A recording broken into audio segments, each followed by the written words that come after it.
You're really welcome to the program. I'm EDC Gunner. Today we're gonna take a look at Orient Blu-ray versus Seiko 007.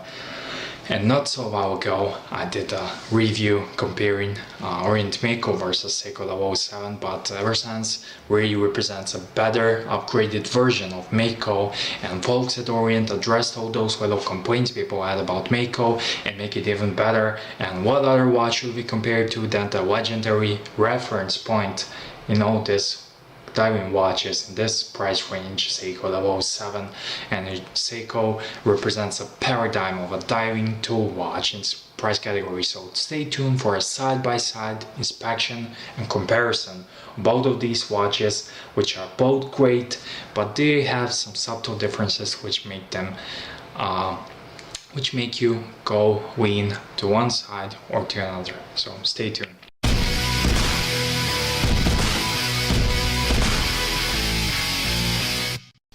Well, the main reason I want to put this video out there is that I want to show you guys, maybe you are searching for a nice summer automatic diver watch and you narrow down your choice down to these two pieces, and just want to give you a little help and hopefully insight on which one you like the more.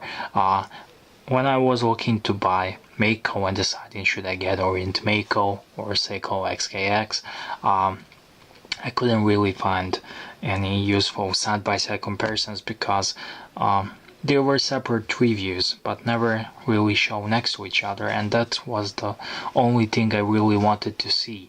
So when I got the Mako, I got the Seiko. Like you can see, I did a video comparing Orient Mako versus Seiko, and you can find that video, just type into YouTube Orient Mako versus Seiko EDC Gunner, you will find it. But ever since Orient came out with the Orient Ray, and it's basically Mako upgraded. It's all those little complaints people had about Mako, they are addressed, and now the choice is even harder. So first thing, when you take these two watches in the hand and you see them, first thing you notice is the color. Obviously the Orient Ray is blue one and Seiko is a black Seiko, and Orient does offer black gray and orange version as well, but if you're gonna get Ray, I recommend getting blue one. First, this blue one appears in most of the conditions appears black, but it gives you really nice surprise when you take it to the sunshine or at the evening and different lights, exposures and angles, and its style is the main star of this watch and star of the show, because it's dark blue, but it shimmers when you turn it around to different light angles, versus the dial on the Seiko I hope you can see this nicer, is the dial is the dark gray, it's charcoal gray.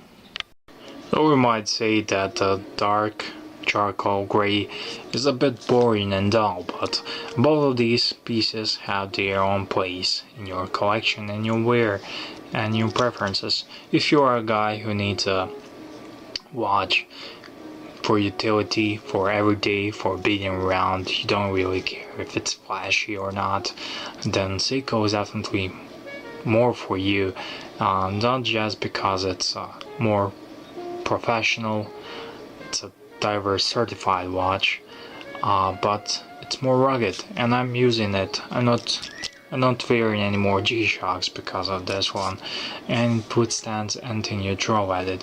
While on the other hand, Ray, just one nice looking watch, looks more than it really is. It looks much more expensive, and people will definitely glance at your wrist, look at it, it will attract attention. And one thing, it's a great desk diver. It's not too fat like Seiko, it's thinner than Seiko, and it slides nicer under the shirt. Another thing on the dial, which is very important, is the loom on the watch, and the loom on the Ray is improved than on the Mako, and Seiko's loom is pretty much reference point for these watches, and it's hard to beat. But the Ray loom is on par with Seiko's loom, and it's definitely they are on the same level. Also, second hand tip has illumination on it without the loom, so if that bugs you, it's there. Seiko's does too, but on the opposite side. So these two watches are great. And what I said about Seiko, that Seiko is a more rugged, toolish watch, this one can withstand that too. It's nothing wrong with it. But this one is more of a taste, if you're that kind of guy who likes more of utility over flashiness. That point also comes in when you look at the bezel on these watches. Orient Ray bezel is nicer looking, so also again flashier. It's angled, and it appears the watch it's smaller, and even though both of these watches are 42 millimeters, I can see that Seiko appears a bit larger, and that's because the bezel is flat. Bezel insert is flat, and the race is a bit more angled, and the ridges on the for grasping on the ray are shallower, and it makes it a bit hard to grip, but on the other hand looks nicer. So if you have weak fingers, you've been not hitting the gym lately, you will find it hard to turn this Ray comparing to Seiko, and even if it's not the smoothest bezel around on this Ray, and especially when you compare it with Seiko. Seiko's bezel is 120 clicks, and this one is only 60. Everything is aligned perfectly on both of these watches, but you definitely can notice the difference of easiness and smoothness in turning this Seiko bezel, and it just gives you the feel of the true instrument rather than just looks. And in terms of quality, stainless steel cases and movements are pretty much similar. Seiko is powered by 7S26 movement, which is basically a entry-level workhorse movement. Can withstand a lot. It's pretty accurate.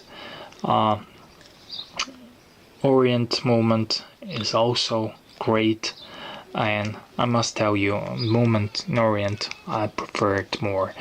Both of these watches are pretty much more accurate, but when it comes to power reserve, I prefer Orient because it picks up power reserve more easily, and that's my experience. I had Orient Mako, which has basically the same movement, and I had numerous 7S26 movements, and I was always more happy with Orient's movement. Both of the movements are made in-house, they all movements, nothing imported. That's great about these watches, and that's why they are such a good value. The lug width on these two watches is 22 millimeters, and when it comes to flashiness, both of these watches are brushed from upper sides, and from the sides they are polished. Bracelet on Ray is better than on Seiko because it has a solid links and it's polished from sides. And on Seiko bracelet, I must tell you, this is not fabric Seiko bracelet. This is aftermarket. I put it there. Seiko bracelet is Jubilee one with folded links, and it's not very of a good quality like the rest of the watch, but it's very comfortable, people say. Ray's bracelet is bit different than on Seiko's as well, and does not have solid end links, but it's not an issue for me. What is different than on Seiko, it has this two polished lines, and it contributes to overall flashiness of the watch. It's a really nice touch. The clasp here is also nicer than Seiko. I don't have, this is a aftermarket one. I got the Seiko on a rubber, so but standard clasp has a nice Orient logo, which is also, I believe, nicer than that. When it comes to case backs, you can see Ray here has two dolphins or two mako sharks, I'm not sure, but it's laser edged and it looks rather nice. But when you compare it to Seiko's, I think, in my opinion, Seiko wins this battle here because it's not laser edged, it's nicely milled in, machined in, and has this famous Seiko tsunami wave or whatever. On the case backs, Seiko looks nicer, but on the dial front, Orient 3 is more flashier watch, it looks more expensive. That's what you're after, and will definitely attract more looks than the Seiko. But both of these watches are good value, and I'm not sure have I forgot anything. If I have, feel free to ask me. I mentioned everything pretty much. Ray has two crowns. Actually, this is a date pusher, but it's screw in and screw in, screw in. Overall, like you can see, I like these watches both, and I got them both, and I recommend buying both of these watches, and they do have a place in your collection. Both of these, and you will probably wear them the more. Right now I'm giving a Ray more wrist time because I got it lately, but Seiko got a lot of wrist time, and these watches are just great and amazing, especially for this price point. Ray is a bit cheaper than Seiko, but it's understandable because this is a certified diver, this one is not, but in terms of quality you cannot fault anything, and especially with improved loom and all these little things like loomed second hand. Ray represents great choice, and Seiko as well, and I don't know what else to say really. It's both watches are amazing and recommended. If you don't know,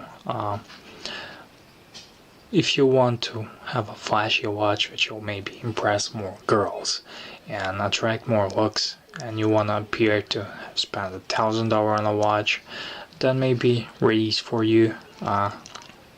Seiko is nice. Just gonna give you quick wrist shots. Both of these watches look fantastic on a wrist, but Ray maybe looks bit more fantastic because of this wonderful shimmery blue dial, and that's the biggest advantage and edge for Seiko.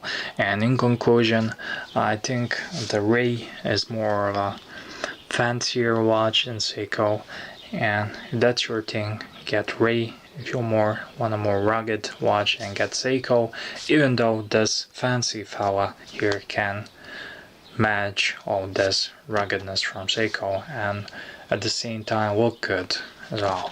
And you can see it hugs the wrist very nice. And someone asked me not so long time if it's too small for a smaller wrist. I don't think it should be small. If you have a smaller wrist, the watch appears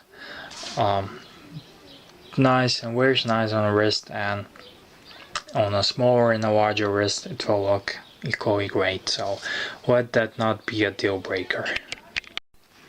Here you can see Seiko wears very comfortably on the wrist, very nicely. Both of these watches can be get on rubber, but I recommend buying on the bracelets, and you can switch afterwards. Stuff hugs very nice, wrist very nicely.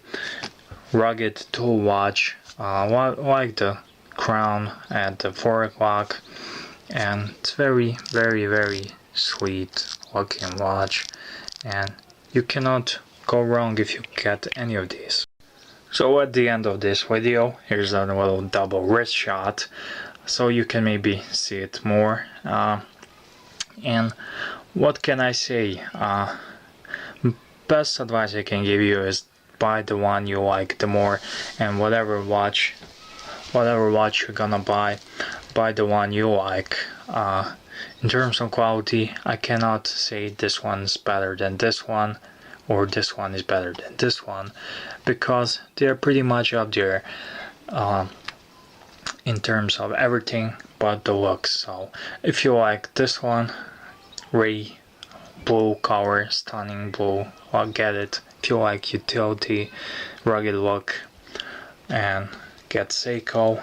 Seiko also has much more history. It's been in the movies as well. But see for yourself. Whatever you like, you cannot go wrong. Ray's a bit cheaper, so it can also be a turning point, but I think you will buy them both sooner or later. So, but which one to get first? The one you like more.